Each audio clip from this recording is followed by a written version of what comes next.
Canada sells a clean story.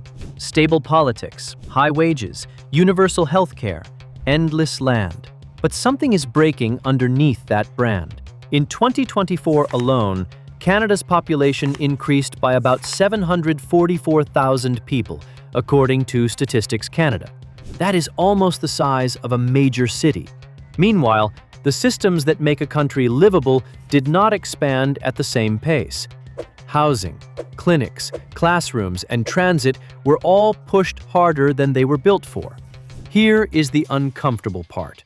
When a place becomes the safe bet for the world, pressure builds fastest where everyday life actually happens. You see it in rental markets where dozens of applicants compete for a single unit. You see it in grocery bills that rise faster than paychecks. You see it in the quiet math that turns a normal life into a survival plan. And it is not just a Toronto or Vancouver problem anymore. The pressure has spread into mid-sized cities and towns that used to be the affordable alternative. That is why the mood has shifted. The question Canadians are asking is not, how do we get richer? It is, how do we keep our footing? Federal policymakers have begun tightening rules affecting some temporary resident streams, including international students, after a period of extremely rapid population growth intensified housing and service pressures. Population growth slowed in 2024 compared with the explosive year before it. But cooling demand does not automatically rebuild supply. It only changes who loses first. So what does "nobody wants to live in Canada" actually mean? It does not mean the world stopped wanting Canada. In 2023 alone, Canada's population grew by about 1.27 million people. That is roughly 3.2% in a single year. Almost all of that growth came from international migration. As of January 1, 2024, Statistics Canada estimated that about 2.66 million non-permanent residents were living in the country. What it means is that more people already inside Canada are starting to feel priced out of their own future. To understand why, you have to follow one chain reaction. Population growth meets housing shortages. Then, high prices meet weak productivity. Then, weak productivity meets wages that cannot keep up. And once that loop starts, the exit sign turns on.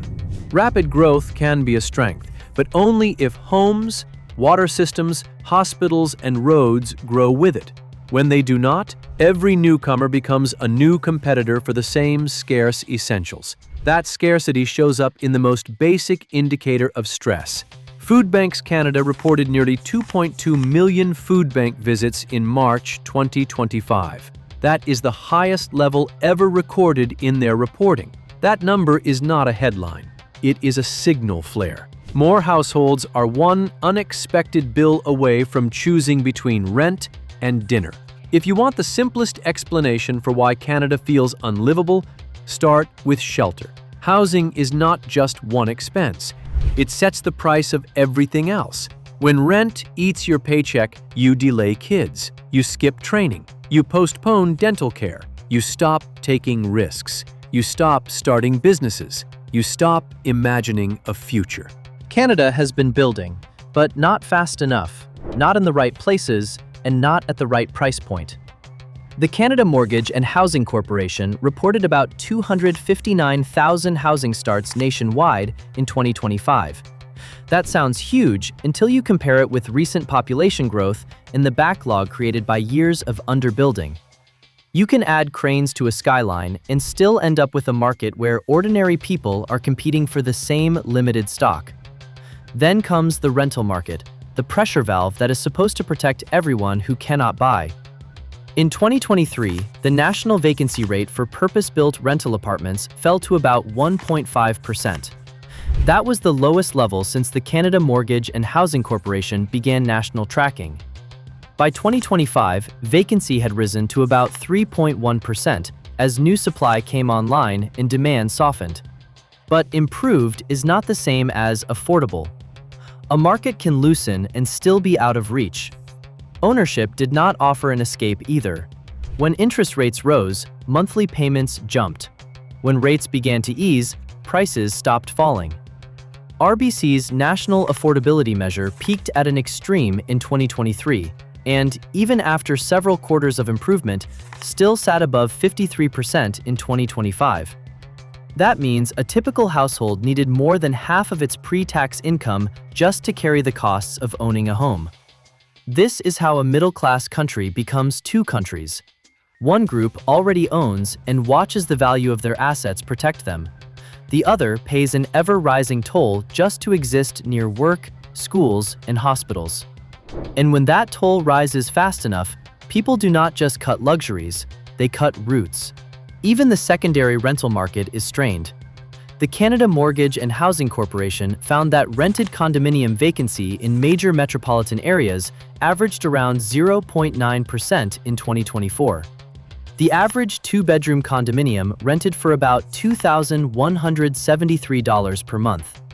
In other words, even where more units appear on paper, the homes people actually rely on remain tight and expensive where jobs are. Housing is the first punch. The second is that paychecks have not evolved like the story Canada tells about itself. Over the long run, Canada has seen real wage growth, but the pace has been slow. Statistics Canada estimates that from May 1981 to May 2024, median real hourly wages rose by about 20% in total. That sounds comforting until you compare it with how quickly housing and essentials moved in the 2000s and early 2000s. During the recent inflation surge, many households felt poorer even while the overall economy appeared strong. Part of this is about productivity, the quiet engine that funds higher living standards. The Bank of Canada has shown that labor productivity growth averaged about 3% per year in the 1960s and 1970s, but only about 1% between 2000 and 2019. That weakness has persisted. If productivity barely grows, wages have a ceiling. And when housing costs explode, that ceiling becomes a trap door. Now, stack regular expenses on top of rent: groceries, insurance, childcare, commuting, and utilities. When the baseline cost of living rises faster than incomes, people change behavior. They take second jobs. They postpone having children. They avoid moving for better opportunities because moving is too expensive. They spend less locally, which weakens small businesses, slows job creation, and feeds back into pessimism. Then the system stress becomes visible. Healthcare is universal, but universal does not mean immediate. In many regions, shortages of family doctors and nurses translate into long waits and limited access. The same pattern appears in schools and skilled trades. When the cost of living is too high where the work is needed, vacancies become normal. This is why the crisis feels like it is everywhere at once. It is not just that life is expensive. It is that Canada's capacity to deliver the basics, housing, care, and education, has been squeezed between fast population growth and slow per-person economic growth. The Organization for Economic Cooperation and Development has warned that Canada's per capita gross domestic product growth has been weak because productivity is sluggish. Canada's 2025 federal budget also highlights chronically low business investment and internal barriers that fragment the national market. In daily life, that means slower wage momentum and a harder time out-earning rising costs. When people say, "Nobody wants to live in Canada," what they are really describing is a decision threshold.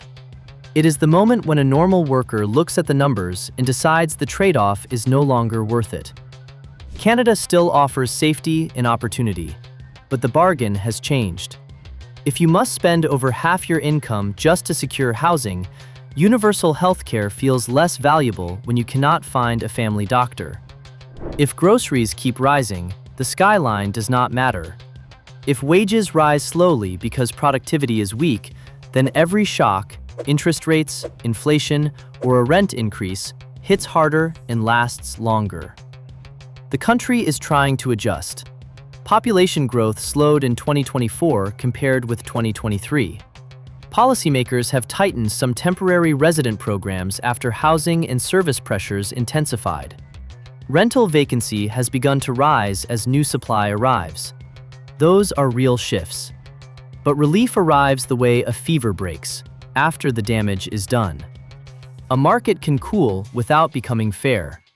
A vacancy rate can rise while rents stay high. Housing starts can increase while the homes being built do not match what regular households can pay. And the social costs linger. Delayed families, burned out workers, rising homelessness, food banks handling record demand. The deeper risk is political and cultural. When a country feels like it works only for asset owners, trust collapses. People stop believing effort will be rewarded. They stop volunteering. They stop donating. They stop investing in their communities. They become renters of a life they used to own. So what fixes this? Not a slogan, not a single policy. Canada needs housing supply that actually lands where jobs are, at prices normal incomes can carry. It needs faster infrastructure delivery, transit, water, and healthcare capacity so growth does not translate into scarcity. It needs productivity reforms that make it easier to build, to trade across provinces, to start and scale companies, and to turn investment into wages. And it needs immigration that is ambitious, but paced to the country's ability to absorb people with dignity. If that sounds like a long list, it is because the crisis is not one problem. It is one loop feeding another. Canada is not becoming impossible because it lacks land or resources. It is becoming impossible because the basic promise of a rich country, work hard, live decently, plan a future, no longer feels reliable. And when that promise breaks, people do not just leave physically, they leave mentally first.